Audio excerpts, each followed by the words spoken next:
로마서 4장 9절에서 10절 말씀 한 목소리로 읽겠습니다.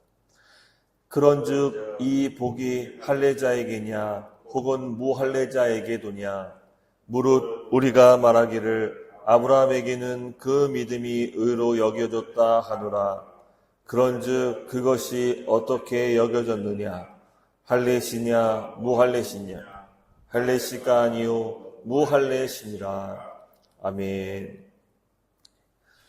이 기독교 복음을 세상 사람들에게 전하다 보면은 듣는 질문이 하나 있습니다. 그것은 목사님 주일에 교회 나가서 예배 드리고 세례를 받고 헌금 생활을 잘해야지 구원을 받을 수 있습니까? 그렇죠. 우리가 특별히 한국 개신교 신앙은 매우 보수적인 그런 신앙을 갖고 있는데 우리가 말로는 또 말씀으로는 오직 믿음으로 구원받는다 라고 가르치고 이렇게 전하고 있지만 또 실제로 이 교회 안에서 교회 생활을 하다 보면은 많이 다양한 어떤 우리에게 요구되는 것들이 있습니다. 그렇죠. 그래서 이 믿음과 우리가 교회 생활을 잘 해야지 구원을 받을 수 있다. 이런 생각을 하게 만드는 것이죠. 여러분들은 어떻게 생각하십니까? 우리의 구원과 우리의 신앙생활은 하나로 연결되어서 우리가 정말 주 앞에서 예배도 빠지지 않고 또 신자로서 또 거룩히 행하고 죄도 짓지 않고 또 세례받고 헌금해야 그래야 우리가 구원받을 수 있는 것입니까? 이에 대해서 사도 바울은 답변을 제시해 줍니다. 그 예로 이제 유대인들이 자랑하는 믿음의 조상 아브라함을 예로 말씀을 전합니다. 바울이 질문하는 겁니다. 아브라함이 하나님께 의롭다고 인정받은 것이 언제냐? 다른 말로 아브라함이 구원받은 것은 언제냐라고 말을 합니다. 오늘 본문 10절 말씀 보면은 바울은 자기가 묻고 또 스스로 답변합니다. 그런즉 그것이 어떻게 여겨졌느냐? 할례시냐 무할례시냐? 할례시가 아니요 무할례시니라 말하는 것이죠.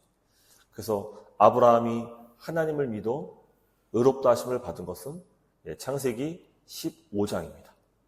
그의 믿음으로 하나님께서 그를 의롭게 여기셨다라고 말씀하십니다.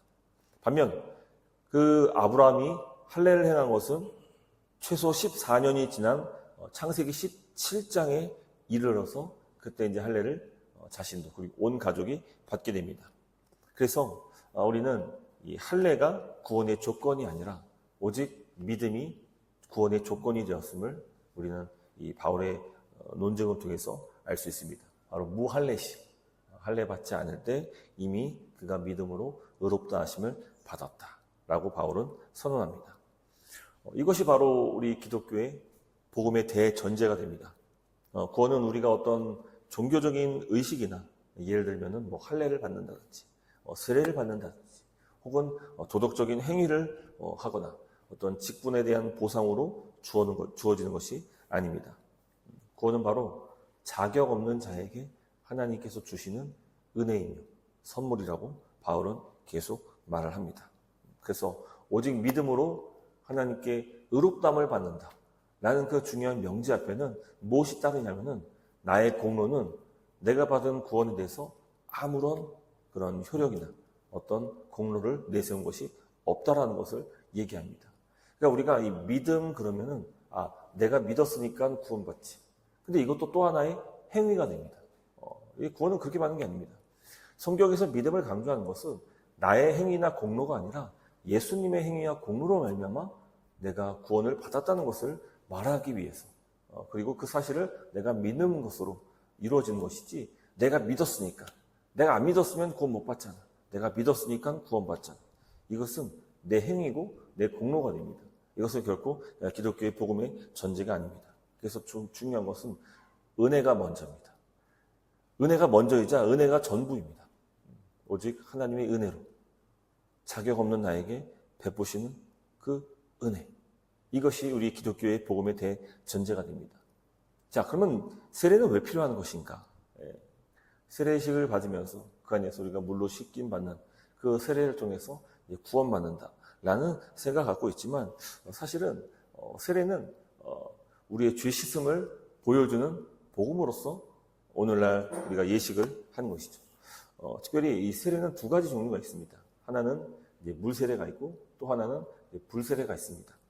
자, 그래서 이 신자는 오직 불 세례를 통하여서, 다른 말로 성령 세례를 통하여서 구원에 이르고 하나님과 예수 그리스도와 연합됨으로써 우리의 모든 의롭다 하심을 하나님께로부터 받게 되는 것입니다.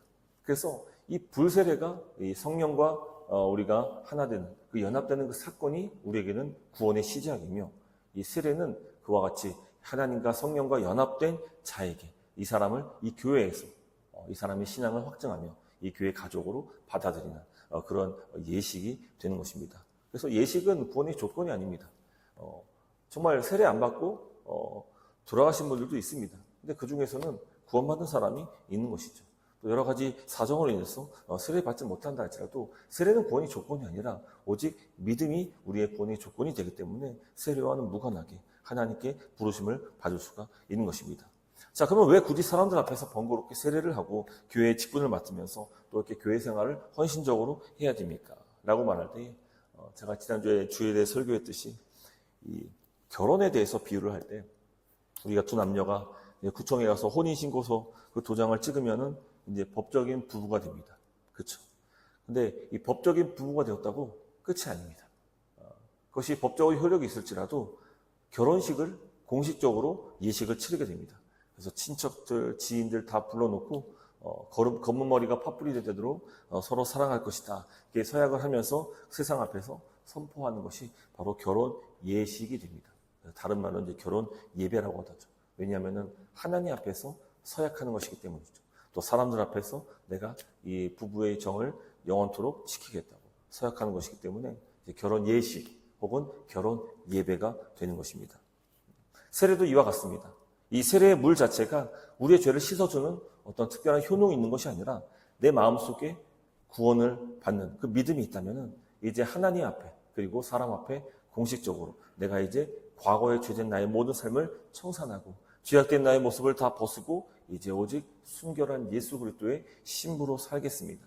라고 당당하게 신부 대신 우리의 유일한 신랑 대신 예수 그리스도와 올리는 이 결혼 예식이다. 라고 그렇게도 생각하면 좋을 것 같습니다. 그래서 여러분 믿음이 보이지 않는 뿔이라면 믿음은 우리가 드러낼 수 있는 것이 아닙니다. 또 눈으로 확인할 수 있는 것도 아닙니다. 하지만 세례는 다릅니다.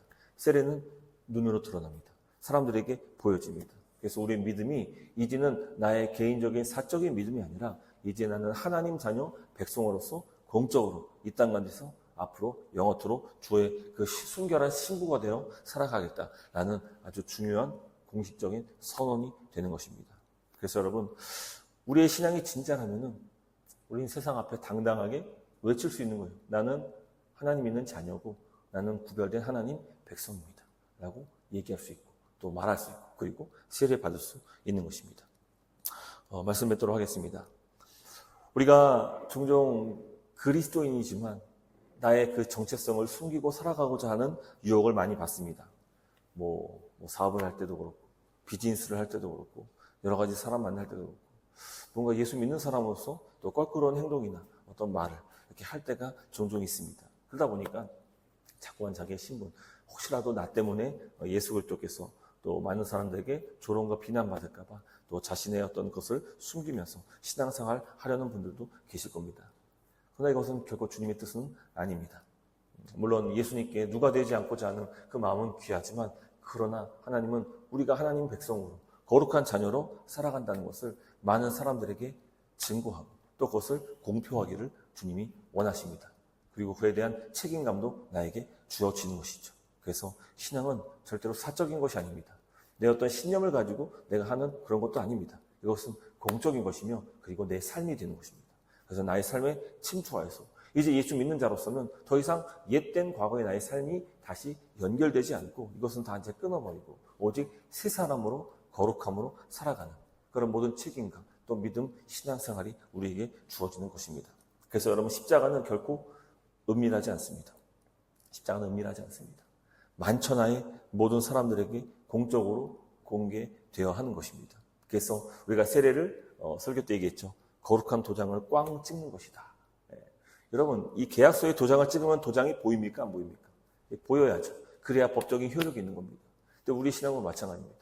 우리를 세례를 통해서 너는 하나님 백성이야 라고 거룩한 인을 꽝 찍어주시는 겁니다. 그래서 인칭 받았다 라고 우리 이제 신앙 고백서는 얘기하는 것이죠.